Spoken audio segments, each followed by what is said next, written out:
शुभ संध्या विद्यार्थी मित्रांनो. चला तर तुमचं सर्वांचं स्वागत आहे साईराज क्लासेस बोदेगाव. मी आहे शाहरुख सर. तर आज आपण गणित पाया पक्का याविषयी माहिती पाहणार आहोत. तर विद्यार्थी मित्रांनो, गणिताचा पाया पक्का असेल तर तुम्हाला कोणत्याही प्रकारची अडचण येत नाही. आणि त्याचबरोबर गणिताचा पाया पक्का असेल तर पुढील जे वर्ग आहेत त्या वर्गांचे सर्व गणितामधील विषय असतील किंवा टॉपिक असतील हे सोपे जातात. आणि त्याचबरोबर गणित हे आपल्याला व्यवहारामध्ये खूप आवश्यक आहे, म्हणून गणिताचा पाया हा पक्का असणं गरजेचं आहे. तर मग गणित म्हटलं की पहिल्या प्रथम आपल्याला गणिताची आकडेवारी ही आपल्याला 1 ते 100 आली पाहिजे. मग 1 ते 100 ही जी आकडेवारी ही तोंडपाठ असली पाहिजे. लहान मुलं असतील अगदी पहिली दुसरी, त्यांची ही आकडेवारी तोंडपाठ असली पाहिजे. म्हणजे 1 ते 100 मध्ये काही इंग्रजी अंक असतात, काही मराठी अंक असतात. याचा आपल्याला नॉलेज म्हणजे माहिती असणं गरजेचं आहे. कारण काही मुलं इंग्रजीत आकडे लिहितात आणि मध्येच एखादा मराठी आकडा त्यांचा जातो. म्हणून आपल्याला 1 ते 100 आकड्याची पहिल्या प्रथम अत्यंत चांगली माहिती असली पाहिजे. ते आकडे आपल्याला लिहिता आले पाहिजे. दुसरी गोष्ट आपल्याला यामध्ये पाहिजे ती म्हणजे पाढे. मग पाढे हे कमीत कमी 1 ते 20 पर्यंत आपले तोंडपाठ असले पाहिजे.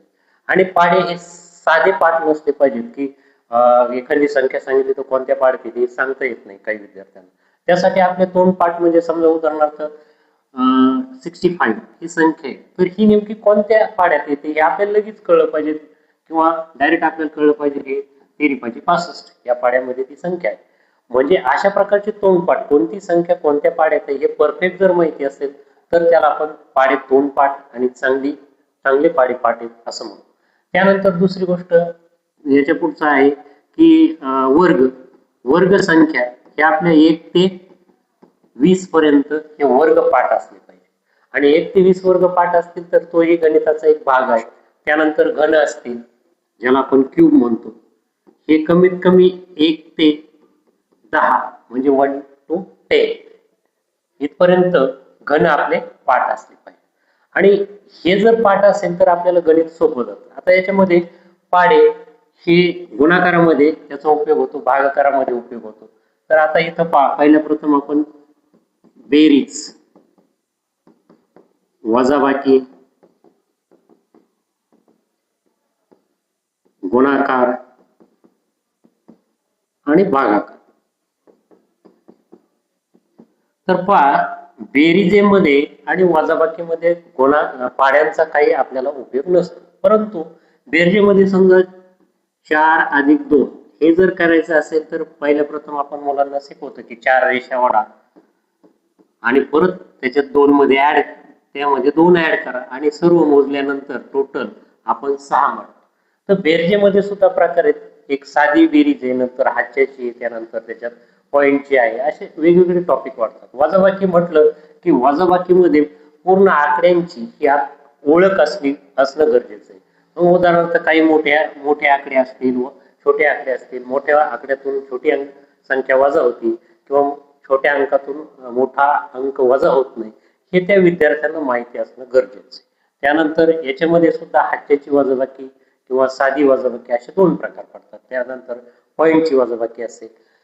त्याच्या पुढे आहे गुणाकार. गुणाकारामध्ये आपल्याला पाढे पाठ असणे गरजेचे आहे. कारण पाढे पाठ नसतील तर तुमच्या पुढे किती शिक्षकांनी अगदी डोकं आपटून शिकवलं तरी त्या विद्यार्थ्यावर काही परिणाम नाही. ज्यावेळेस पाढे स्वतःचे पाठ असतील तरच त्याला गुणाकार येणार आहे. उदाहरणार्थ आपण 4 गुणिले 2 घेतलं, जर त्याचा पाढा पाठ असेल तरच तो 2 चौक 8 इथं असं उत्तर लिहिणार आहे किंवा 2 4 चा 1 असं तो म्हणणार आहे.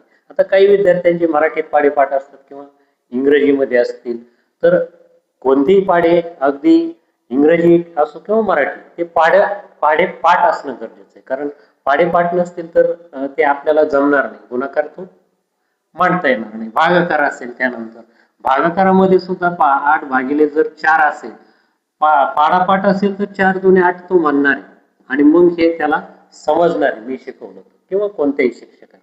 मग त्यासाठी तुम्हाला गुणाकार आणि भागाकारासाठी पाढे पाठ असणं हे अत्यंत खूप गरजेचं आहे. पाढ्याशिवाय तुम्हाला गुणाकार भागाकार येऊ शकत नाही. यानंतर पुढचा टॉपिक. चला तर विद्यार्थी मित्रांनो, आपण इथं काही आकृत्या पाहत आहोत. तर ह्या ज्या आकृत्या आहेत गणित भाग 2 मध्ये म्हणजे भूमिती हा दुसरा पार्ट गणिताचा आहे. आता यामध्ये पहिली आकृती आहे त्रिकोण, ज्याला आपण ट्रायंगल म्हणतो. तर ही जी बाजू आहे ए बी, त्यानंतर बी सी आणि ए सी, अशा त्रिकोणाला 3 बाजू असतात. कोणावरून त्रिकोणाचे वेगवेगळे प्रकार आहेत, त्यानंतर बाजूवरून सुद्धा त्रिकोणाचे वेगवेगळे प्रकार आहेत. मग याच्यामध्ये ही जी बाजू आहे बी सी, हिला त्रिकोणाचा पाया म्हटलेला आहे. त्यानंतर ए डी ही त्रिकोणाची उंची आहे. तर त्रिकोणाच्या तिन्ही कोणांची बेरीज ही 180 असते. आणि मग यामध्ये आपल्याला काय गणित विचारलं जातं, याच्यामध्ये एखादी बाजू काढायला लावली जाते किंवा एखादा कोण काढायला लावला जातो. मग याच्यामध्ये वेगवेगळे सूत्र आहेत. त्याचबरोबर त्रिकोणाची परिमिती काढायला लावतात किंवा त्रिकोणाचं क्षेत्रफळ काढा.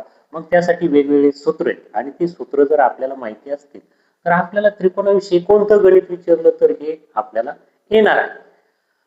त्यानंतर दुसरा आकार आहे वर्तुळ. आता याच्यामध्ये पहा, इथं केंद्र ओ या अक्षराने दाखवलेलं आहे. त्यानंतर ओपी ही वर्तुळाची त्रिज्या आहे. त्यानंतर वर्तुळाच्या केंद्रामधून ही जी रेषा गेली, जिला नाव बीसी आहे, तिला आपण व्यास म्हणतो. त्यानंतर वर्तुळाच्या एका बाजूला आणि इथं एका बाजूला जी रेषा छेदलेली छोटी रेषा, जिला आपण एम एन नाव दिलंय, आणि ती वर्तुळाची जीव आहे. आणि इथं जी वर्तुळाची पूर्ण जी रेषा आहे, बाह्य रेषा, तिला आपण वर्तुळाचा परिघ म्हटलेला आहे. आणि त्यानंतर ह्या पूर्ण वर्तुळाचं जे माप आहे हे 360, ज्याला आपण मेजरमेंट म्हणतो पहा. तर अशा प्रकारची जर आपल्याला प्रमुख माहिती असेल तर यातली कोणताही आपल्याला पार्ट किंवा त्यातली रचना काढायला सांगितली तर आपल्याला ती येणार आहे. त्यानंतर वर्तुळाचा परिघ काढायला लावतील किंवा वर्तुळाचा व्यास काढायला लावतील किंवा त्रिज्या काढायला लावतील किंवा त्या वर्तुळाचं क्षेत्रफळही काढायला लावतील. ठीक आहे. त्यानंतर हा तिसरा भाग आहे आकृतीचा, एक चौकोनाचा प्रकार आहे, ज्याला आपण आयत म्हणतो. यामध्ये आयतामध्ये समोरासमोरील बाजू आयताच्या ह्या एकरूप असतात. मग ही जी बीसी दाखवली हिला लांबी म्हटले, ही सीडी आहे हिला रुंदी म्हटलंय. यामध्ये आपण आयताला नाव देऊ शकतो ए बी सी डी अशा कॅपिटल अक्षराने. आणि हे जे मध्ये दाखवलेत पहा, हे आयताचे कर्ण आहेत, ज्याला आपण डायगोनल म्हणतो.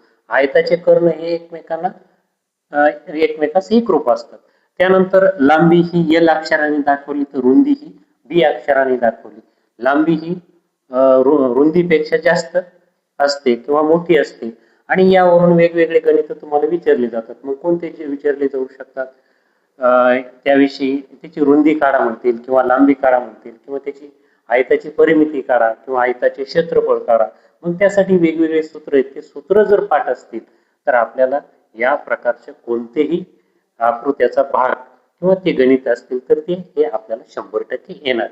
हे आपण एक जनरल माहिती पाहत आहोत. यामध्ये ज्यावेळेस आपण गणित किंवा याविषयी आकृतीची माहिती पाहणार आहोत त्यावेळेस आपण सखोल सूत्र असतील किंवा त्यावर वेगवेगळे गणित असतील त्याचा आपण सराव करणार. त्यामुळे कोणत्याही प्रकारची भीती तुमच्या मनात राहणार. त्यानंतर पुढचा जो आकार आहे घन, ज्याला आपण क्यूब म्हणतो. याच्यामध्ये सर्व बाजू ह्या घनाच्या सारख्या असतात. त्यावर काही सूत्र आहेत, त्यामध्ये घनफळ आपल्याला काढायला सांगितले जाते. तर हे जे आकृती आहेत याविषयी आपण नंतर सखोल माहिती पाहणार आहोत. तर आज आपण इथं थांबूया. बाय.